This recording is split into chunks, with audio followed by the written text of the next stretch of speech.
Yosh bir ayol g'alati xonada uyg'onadi. U yerda yana bir necha odamlar doira shaklida turishgandi. U yordam so'rab baqiradi, lekin boshqalar go'yo uyqu holatida bo'lishadi. Ayol turli harakatlar qilib, oldinga, orqaga qaytishga va yonidagi askarga tegishga urinadi, ammo har safar oyoqlari ostidagi qizil doiradan chiqmoqchi bo'lsa, qattiq signal ovoz jaranglaydi. Birdan xonaning narigi tomonidagi bir erkak unga to'xtashini aytadi. Ularning har birini kimdir diqqat bilan kuzatayotganini aytadi, lekin u ham bundan boshqa hech qanday ma'lumotga ega emas. Ko'p o'tmay yana bir ayol uyg'onadi va tezda vahimaga tushib tartibsiz harakatlana boshlaydi. Erkak uni tinchlantirishga urinadi, lekin u juda qo'rqib ketgani uchun o'z doirasidan chiqib ketadi. Bir necha soniya ichida doiraning markazidan elektr nuri otilib chiqadi va uni shu zahoti o'ldiradi. Shundan so'ng chiroqlar yonadi va xonadagi barcha odamlar uyg'onadi. Ma'lum bo'lishicha, bu g'alati xonada taxminan 50 ga yaqin odam bor. Ular markazda joylashgan qora gumbaz atrofida ikki qatlam doira shaklida joylashtirilgan. Boshqalar vahimaga tushib turgan paytda yosh bir osiyolik yigit pol ustidagi chiroqlarni boshqarish mumkinligini tushunib yetadi. Yerda esa xonadagi har bir odam uchun bittadan o'q bor edi. Yigit o'ng qo'lini musht qilganida yorug'lik bir ayolning oldida to'xtaydi. Bir necha soniyadan keyin markazdagi gumbazdan chiqqan elektr toki o'sha ayolni darhol o'ldiradi. Nima bo'lganini anglab yetgach, yigit boshqalarga pol ustidagi chiroqlar haqida aytadi. Odamlar shuni tushunib yetishadiki, har kim faqat o'zi boshqarayotgan yorug'likni ko'ra oladi. Shu payt oldi qatorda turgan homilador ayol bo'layotgan voqealar haqida yanada ko'proq narsani tushunib yetadi va u shuni payqaydiki, har safar ular qo'llarini musht qilganida ogohlantiruvchi ovoz chiqadi. Taxminan har 2 daqiqada elektr toki xonadagi bitta odamni urib o'ldiradi. U baland ovozda aslida har kim qo'llarini musht qilish orqali kim o'lishini o'zlari tanlashyapti deydi. U yana ba'zi holatda markazdagi gumbaz odamlarni tasodifiy ravishda o'ldiradi deydi. Birdaniga katak kurtka kiygan yigit hammadan jim bo'lishni talab qiladi. U nima bo'layotganini tushunish va buni to'xtatish uchun bir reja ishlab chiqishini taklif qiladi. Juda ham shafqatsiz tarzda u avval yosh kattalarni o'ldirishni ovozga qo'yishni aytadi. Shu yo'l bilan har bir o'lim orasida kamida 2 daqiqa vaqt yutib, vaziyatni tushunishga harakat qilish mumkinligini tushuntiradi. Bir necha daqiqadan keyin esa 82 yoshli chol elektr zarbasi bilan o'ldiriladi. Hamma dahshatda, lekin ular tezda o'zlarini qo'lga olib, keyingi qadamni muhokama qilishni boshlashadi. Ular askardan nima bo'layotganini bilasizmi? Balki bu begona sayyoraliklarning hujumidir deyshadi. Ammo askar ham boshqalar kabi hech narsani tushunmayotganini aytadi. Shundan keyin qora ko'ylak kiygan yigit gapira boshlaydi. U bu yerga kelishidan oldin nimanidir eslayotganini aytadi. Uning aytishicha, u Los Anjelesdan ketayotgan paytda tirbandlikda qolgan va keyin birdaniga hamma narsa qorong'ulashib ketgan. Ularning suhbati yana o'sha ogohlantiruvchi ovoz bilan bo'linadi. Oldindan kelishganidek, ular yana ovoz berib ikkinchi qariyani qurbon qilishadi. Keyin navbatdagi uchinchi qariya nimanidir eslayotganini, go'yoki begona mavjudotlar qanday gapirgani va qanday ko'rinishda bo'lganini aytadi. Ba'zilar u yolg'on gapiryapti deb o'ylashadi va bir necha soniyadan so'ng u ham elektr toki bilan o'ldiriladi. Shu tariqa barcha qariyalar birin-ketin qurbon qilingan bo'lsa ham, odamlar hali ham hech qanday muhim ma'lumotga ega bo'la olishmaydi. Shunda osiyolik yigit keyingi navbat kimniki ekanligini so'raydi. Hamma shlyapa kiygan ayolga qaraydi va uning yoshini so'rashadi. Ayol 52 yoshda ekanini va yaqinda ko'krak bezi saratonini yengib chiqqanini aytadi. Katak kurtkali yigit esa uni keyingi o'limga loyiq deb hisoblaydi, chunki baribir u tez orada o'lishi mumkinligini aytadi. Ammo qora tanli ayol kasbi bo'yicha shifokor, u bu gapning noto'g'ri ekanligini darhol ta'kidlaydi. Kurtkali yigit 50 yoshdan oshganlarni barchasini yo'q qilish kerak deb turib oladi, lekin boshqalar bunga rozi bo'lishmaydi. U gapirishda davom etar ekan, oxiri uni o'zini ham elektr toki bilan o'ldirishadi. Qisqa sukutdan so'ng saratondan omon qolgan ayol nima sababdan aynan ular tanlab olinganini aniqlash kerakligini aytadi. Ko'pchilik gapirishni istamaydi, lekin orqa qatordagi bir erkak oldinga chiqadi va u o'zini Greg deb tanishtiradi. Boshqalar esa darhol ismlarini aytmaslik kerakligini eslatishadi. Shunda u yonidagi ayol uning rafiqasi ekanini va uni o'ldirmasliklarini iltimos qiladi. Yana bir yigit boshqalar ham bir-birlarini taniydimi deb so'raydi.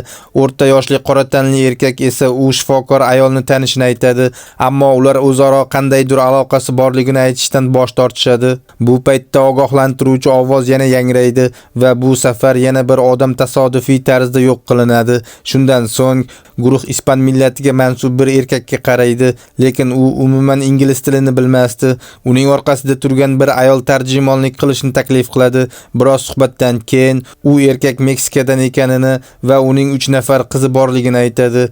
Bu gapdan keyin qizil galstuk taqqan erkak kasbi bo'yicha advokat bo'lib, noqonuniy immigratsiya haqida gap ochadi.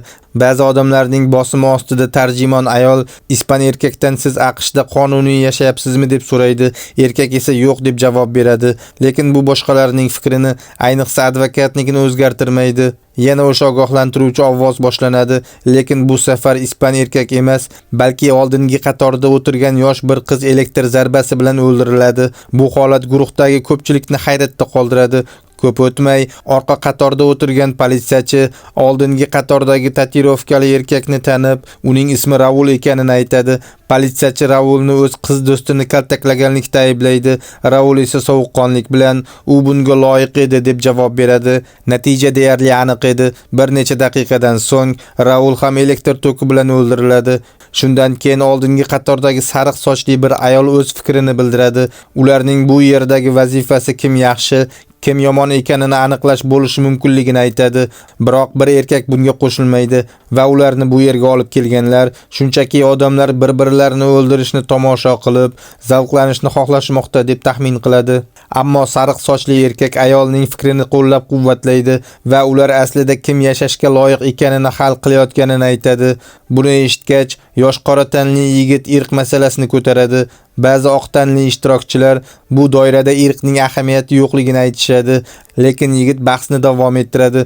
Guruhdagi boshqa afroamerikaliklar esa uni bu mavzuni yopishga undashadi, chunki bu uni nishonga aylantirib qo'yishidan qo'rqishayotgandi. Ko'p o'tmay qizg'in bahs boshlanadi va politsiyachi ochiqchasiga irqchilik bilan gapira boshlaydi. Uning bu xatti-harakati hammaga og'ir botadi va hamma jim bo'lib qoladi. Yana ogohlantiruvchi ovoz yangraganida esa politsiyachining o'zi elektr toki bilan o'ldiriladi. Bu keskin vaziyatdan keyin askar hammaga bir-biriga qarshi chiqmaslikni, aksincha nima bo'layotganini tushunishga harakat qilish kerakligini aytadi. Keyingi signal paytida homilador ayol va yana bir erkak tanlanadi. Ularning ustiga oltin rang yorug'lik tushadi. Yana ovoz beriladi va erkak darhol o'ldiriladi. Shundan keyin qora ko'ylakli yigit va askar homilador ayol va uning bolasini himoya qilish kerak degan fikrga keladi, lekin voqealar kutilmaganda yanada murakkablashadi. Yangi signal paytida homilador ayol ham bola ham bir vaqtda tanlanadi. Ulardan biri albatta o'lishi kerak edi, lekin orqada turgan bir yigit birdan qo'llarini ko'tarib, ikkalasi ham o'lsin deb baqiradi. U doira qoidalarini buzadi va natijada o'zi elektr toki bilan o'ldiriladi.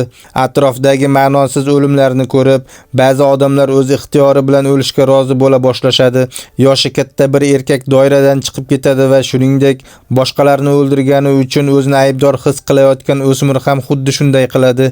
Keyin hamma askar ham o'zini qurbon qiladi deb o'ylaydi, lekin u bunga rozi bo'lmaydi. U hayotida yetarlicha qurbonlik qilganini, yaqinda Afg'onistondan qaytganini va oilasiga qaytishni xohlashini aytadi. Vaqt o'tib boradi va orqa qatordagi bir ayol bir necha oy oldin kichkina o'g'lini yo'qotganini aytib doiradan chiqib ketadi. Birdan oldingi qatordagi kostyum kiygan erkak yonidagi sariq sochli ayoldan uning porno aktrisa ekanini so'raydi. Ayol yo'q deb javob beradi, lekin erkak tinchimaydi. Uning xarakterini va qanday qilib kun kechirayotganini shubha ostiga oladi. Keyingi ovoz berish boshlanganida esa hamma bir ovozdan aynan o'sha erkakni tanlaydi va u o'ldiriladi. Sariq sochli ayol yig'layotgan paytda ko'zoynakli o'rta yoshli erkak qaror chiqarishda kimning farzandi borligini ham hisobga olish kerakligini aytadi. Greg esa uning rafiqasi va bir qizi borligini aytadi. Bu paytda vaziyat keskinlashadi. Ayniqsa advokat orqa qatordagi ayoldan uning eri yoki farzandlari bor yo'qligini so'raganida, avval ham u ispan erkakka nisbatan konservativ fikrlar bildirgandi. Endi esa u qisqa sochli va erkaklarcha kiyingan ayolni nishonga oladi, ammo ayol taslim bo'lmaydi. U o'zining lesbiyan ekanini va rafiqasi borligini aytadi. Bu gap advokatni yanada g'azablantiradi, lekin bu paytda yangi ovoz berish boshlanganini sezmay qoladi. Bir necha soniyadan so'ng ovoz berish boshlanadi va advokat elektr toki bilan o'ldiriladi. Keyin yana nima qilish kerakligi haqida keskin bahs davom etadi. Shu payt yana ogohlantiruvchi ovoz yangraydi. Bu safar ayol shifokor va uni tanigan qora tanli erkak bir vaqtda tanlanadi. Ular hurmat bilan o'lishni tanlab birga doiradan chiqib ketishadi. Endi odamlar soni tez kamayib ketayotgan paytda suhbat jamiyatga qo'shgan hissa va kasb tomoniga buriladi. Bahs qizg'in ketayotgan bir paytda osiyolik yigit kutilmaganda o'ldiriladi. Ko'zoynakli erkak yana bir gap boshlaydi. Uning fikricha, kim jamiyatga ko'proq foyda keltirayotganini aniqlash kerak. Ba'zilar uni qo'llab-quvvatlaydi, boshqalar esa odamlarni kasbiga qarab baholash noto'g'ri deb hisoblaydi. Keyingi ovoz berishda esa tarjimon ayol o'ldiriladi. Endi ko'pchilik ispan erkak keyingi bo'lishi kerak deb o'ylaydi, chunki u hatto ingliz tilini ham bilmasdi. Ammo qora ko'ylakli yigit ularning oxirgi qarorlarida ma'lum bir qonuniyat borligini aytadi. Uning aytishicha, bola va homilador ayolni o'ldirishga qarshi bo'lganlar tez yo'q qilinmoqda. Endi guruh ikki tomonga bo'linadi. Kimdir bolani va homilador ayolni himoya qiladi, kimdir esa ularni qurbon qilish tarafdori. Ular hatto kim qaysi tomonda ekanini sanay boshlashadi. Keyingi ovoz berishda yosh bola va ispan erkak tanlanadi, lekin ispan erkak o'zini qurbon qilib bolani saqlab qoladi. Ko'zoynakli erkak yana hammaga qarshi chiqib, homilador ayol va bolani o'ldirish tarafdori bo'lgan guruhga qo'shiladi. U va sariq sochli erkak er-xotin juftlikni hamda qora tanli erkakni o'z tomoniga og'dirishga muvaffaq bo'ladi. Ammo keyingi bosqichda bola va ko'zoynakli erkak tanlangandi. Ko'pchilik aynan ko'zoynakli erkakni tanlaydi va u o'ldiriladi. Guruh ichida tortishuv yanada kuchayadi, lekin signal hech kimni kutmaydi. Shuning uchun ular tezda bir qo'li yo'q erkakni tanlab, yana biroz vaqt yutib olishadi. Endi yangi vaziyat yuzaga keladi. Homilador ayol va bolani o'ldirishni istagan guruh ko'pchilikni tashkil qilmoqda. Ma'lum bo'lishicha, qora tanli erkak ham aynan shu tomonga o'tgan va keyingi bosqichda bolani yo'q qilishni rejalashtiryapti. Biroq askar boshqa guruhning norasmiy yetakchisi sifatida bolani saqlab qolishga harakat qiladi. U tajriba sifatida xotinga ovoz berishni taklif qiladi. Ya'ni uning uchun o'zini qurbon qiladimi yo'qmi shuni tekshirmoqchi bo'ladi. Shu paytgacha xotin betaraf edi, ammo askar ularga bosim o'tkaza boshlaydi. U Grekni siquvga olib, agar u o'zini qurbon qilmasa, keyingi bosqichda uning xotini o'lishi mumkinligini aytadi. Ovoz berish boshlanadi va oxirgi soniyalarda Grek taslim bo'ladi hamda askarga yordam berishga rozi bo'ladi. Ular ovozlarini o'zgartirib, qora tanli erkakni o'ldirishadi va shu bilan ikkala tomon kuch jihatidan tenglashadi. U o'lgach, sariq sochli erkak Grekdan g'azablanib, u va ayoli haqiqatdan ham er-xotinmi deb shubha qila boshlaydi. Boshqalar ham bunga qo'shiladi va lesbiyan ayol xotindan erining ismini so'raydi. Kutilmaganda ayol erining ismini eslay olmaydi, holbuki u avval aytilgandi. G'azablangan Grek oxiri ular aslida turmush qurmaganini aytadi va hamma aybni ayolga ag'darishga urinadi, ammo keyingi ovoz berishda u o'ldiriladi. 2 daqiqadan so'ng yana ovoz berish boshlanadi va natijada 5 kishilik tenglik yuzaga keladi. Sariq sochli erkak, askar, saratondan omon qolgan ayol, sariq sochli ayol va lesbiyan ayol. Qayta ovoz berish boshlanadi va sariq sochli erkakdan tashqari hammasi elektr toki bilan o'ldiriladi. Endi faqat ikkita yetakchi qoladi. Biri homilador ayol va bolani o'ldirish kerak deb hisoblayotgan sariq sochli erkak, ikkinchisi esa ularni saqlab qolmoqchi bo'lgan qora ko'ylakli yigit. Yana ovoz berish boshlanadi va hamma ovoz beradi, faqat qorni katta o'rta yoshli erkakdan tashqari. Natijada soxta xotin o'ladi va atigi 5 kishi qoladi. Qora ko'ylakli yigit shuni payqaydiki, qorni katta erkak butun vaqt davomida biror marta ham ovoz bermagan, lekin baribir tirik qolgan. Shundan keyin qora ko'ylak kiygan yigit sariq sochli erkakni aldab, hammani qorni katta erkakka ovoz berish fikriga ishontiradi, ammo aslida u va homilador ayol o'rtasida yashirin kelishuv bor edi va ular sariq sochli erkakni yo'q qilishadi. Qahramonona tarzda qorni katta erkak yana ovoz bermaydi va o'zini qurbon qilib, keyingi bo'lib o'ldiriladi. Endi qora ko'ylakli yigit va 2 qiz qoladi. Yigit nazariya aytadi. Ehtimol begona mavjudotlar insoniyatni o'rganish uchun tajriba o'tkazayotgandir. Balki odamlar bir-birini qanday baholaydi va ular uchun nima muhimligini bilmoqchidir. U o'zi keyingi bo'lib o'lishga tayyor ekanini aytadi, lekin qizlarga ham shuni eslatadi. Ulardan biri yashab qolish uchun qaror qabul qilishi kerak bo'ladi. Qo'rqayotganiga qaramay yosh qiz bola uchun o'zini qurbon qilishni aytadi. Qora ko'ylakli yigit ham u bilan birga chiqishini aytib, signal yangrashini kutishni so'raydi. Kutilmaganda qiz doiradan chiqishi bilan qora ko'ylakli yigit homilador ayolga ovoz beradi. Natijada homilador ayol ham qiz ham yiqilib tushadi va biz tushunamizki, qora ko'ylakli yigit ularni aldadi. Ammo keyingi soniyalarda hech narsa yuz bermaydi va yigit hali ham xonada. Yana ogohlantiruvchi ovoz boshlanadi va u endi begona mavjudotlar baribir uni o'ldiradi deb o'ylaydi, lekin ovoz birdan to'xtaydi. Shunda u haqiqatni anglaydi. Xonada yana bir inson bor, hali tug'ilmagan chaqaloq. Endi u tanlov oldida, o'zi yoki onaning qornidagi bola. Sahna keskin o'zgaradi. Qora ko'ylakli yigit Los Angeles tashqarisida uyg'onadi. U o'rnidan turib, osmonga qaraydi va ko'plab begona kemalarni ko'radi. U atrofdagi boshqa tirik qolganlar yoniga boradi. Ular ham osmonga tikilib, kosmik kemalarni kuzatib turishardi. Bu yigit omon qolgani adolatlimi? Fikrlaringizni izohlarda qoldiring va videoni oxirigacha ko'rgan bo'lsangiz, unga like bosishni unutmang. Ko'rishguncha xayr.